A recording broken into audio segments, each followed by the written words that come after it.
বড় হইছে ওটা তো ঘুমাইবার সময় হয়ে গেছে। ওই তো ঘুমাইবার সময় তো তোমার কাছে অনেক জিনিস আমি জানি, ঠিক আছে নানি? ঠিক আছে আজকে নয় একটা বিষয় হইল।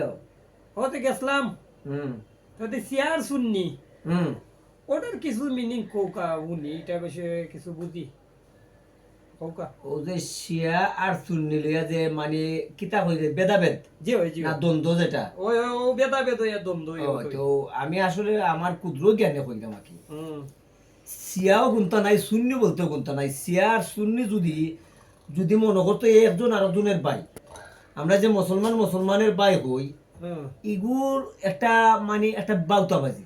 হুম কিন্তু আসলে একটা বাউতাবাজি ছাড়া আর কোনটা নাই। শিয়াও বুঝি না, সুন্নিও বুঝি না। আমি একটা জিনিস বুঝি, আমি নবীজির উম্মত, আল্লাহর গুলাম এবং কলিমা পড়েছি, কোরআন শরীফ রে আমার বুকে ধারণ করেছি। হ্যাঁ আমি যদি কলিমার সাথে আমার আল্লাহ রাসূলকে স্মরণ করি, হুম তাহলে সর্বক্ষেত্রে হুম আমি ওটাই স্মরণ করে চলতাম যে আমি কেউ সাথে অন্যায় করতাম না, আর কোনো অন্যায়কারীরে আমি প্রশ্রয় দিতাম না।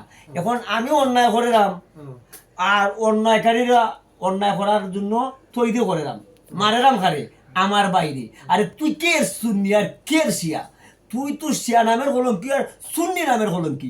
বেশিরভাগ হয়ে আমি দেখছি এই যে সুন্নি এরা সুন্নি সুন্নি দাবি করে, আসলে সেটা রক্ষা করে কতটুকু? তে বুঝছি ভাই, তো মনে করো সর্বশেষে আমরা মানুষ, 100 বার, আগের নবীর উম্মত, 100 বার। আল্লাহর সৃষ্টি শ্রেষ্ঠ জাতি আমরা মানব। জি হয়, তা আমরা মানুষ, ওটাই সত্য নানি। কারেক্ট। ধন্যবাদ সবাইকে, ভালো থাকো, আল্লাহ হাফেজ।